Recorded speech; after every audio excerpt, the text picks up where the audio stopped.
Саламатсыздар ма қыздар? Өткенде қыздар сұраған еді, тігін машинканың жібін қалай өткізіп, қалай қолдануды. Жалпы мен өзім осындай бытовой машинкамен, үйдегі қол машинкамен, мынау джек, тупикал, промышленный машинканың инелері бар ғой, сондай машинканың инелерін қолданамды. Себебі олардың темірі мықты. И біздің машинкамызға да, жаноме машинкамызға да тура келе береді. Мына қараңыздар. Сіздердің алдарыңызда мына қоям. Қыры алдыңғы жағында тұру керек. Мына осылай қоямын. Сосын стрич ине деген қандай? Осындай инелер болады, машина инелер. Мына жерінде или пачкасында, мына упаковкасында стрич деп жазылады. Осындай фурнитура сататын жерлерде сұрасаңыз, трикотаж тігетін ине керек маған арнайы десеңіздер, сатады.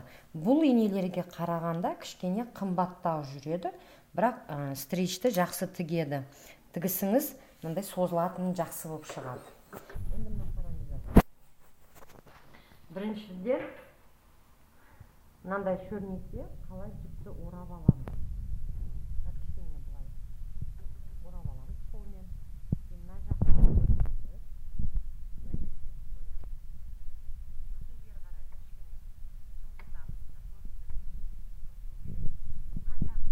Былай ашамыз, көрдіңіздер ме?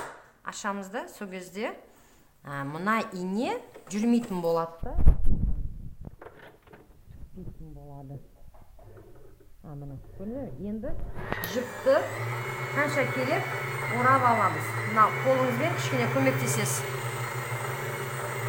Көмектеспесеңіз, мына астындағысына орап кетуі мүмкін.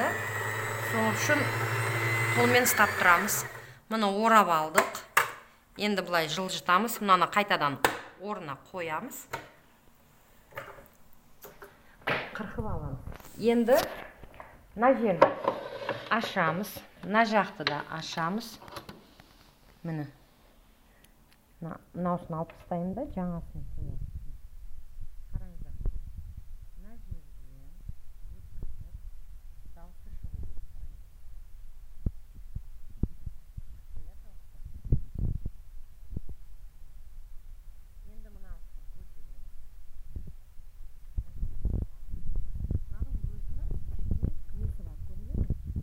Мынаусы осының ішіне кіріп тұру керек та, былай. Құлағын бұраған кезде біз салған көрнек, мынаусы айналғанмен, мынаусы айналмайды. Көрдіңіздер ме? Айналса дұрыс салмаған болады. Міне. Енді төбеден енді есіктерін бәрін жабамыз. Енді төбеден қалай өткіземіз? Мен өз басым осылай өткіземін. Солай үйреніп қалдым да, негізі инструкцияда басқаша.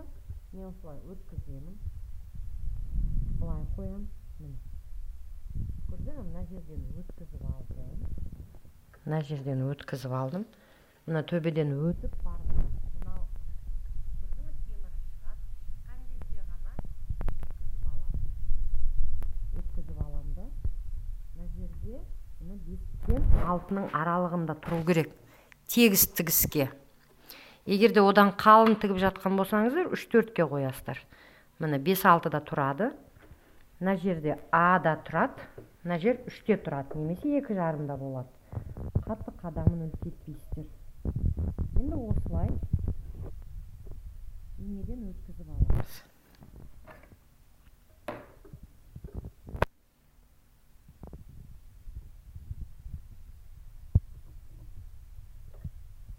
Астындағы жіпті, мына қолмен құлағын бұраған кезде астындағы жібі шығады. Міне. Астындағы жібі міне шығады. Енді тігіп көреміз. Матамызды алып, дер кезде тексеріп аламыз, машинкамызды.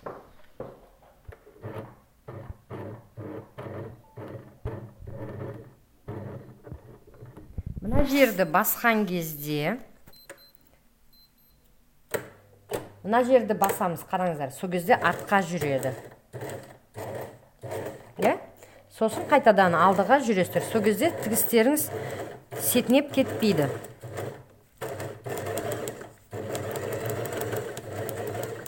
Бір қолмен беріп отырасыздар, бір қолмен алып отырасыздар, қабылдап отырасыздар матаны. Сол кезде тартып кетпейді тігістеріңіз.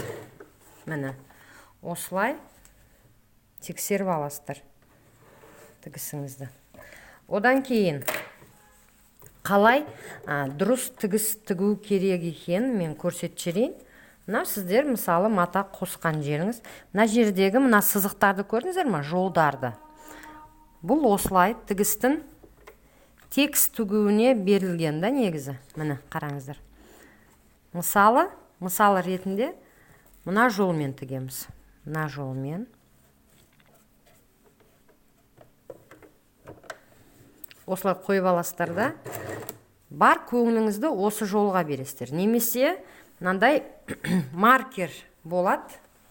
Маркер. Осындай маркермен, бұл енді кететін маркер ғой, тақтаға жазатын. Осында маркермен сызып аласыздар, текст қылып, сызғышпен сызып аласыздар да. Сол кезде осы маркермен, осы жолмен тіксеңіздер, тігістеріңіз текст болып шығады. Бұндай қалыңдықта тікпеймін. Кішкене 1 сантиметр қалыңдықта тігем десеңіздер, онда сызғыш қазір. 1 сантиметр сызып аламыз. Бұлай міне. Мына жолды сызып аласыздар да. Енді тіккен кезде осы жолмен тігесіздер.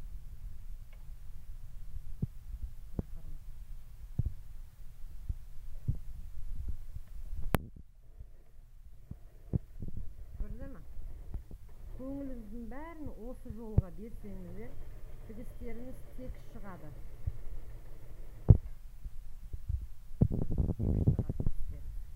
Оған бір керемет 10 жылдық тігінші болудың қажеті.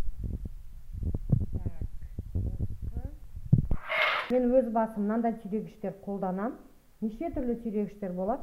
Бірақ осындай түйрегіштер сатса сіздер жақтарда, мынаның инесі кішкене мықтылау болады да. Инесіне қарайсыздар. Мына жер үштік болу керек, майыспайтын болу керек. Жалпы сондай.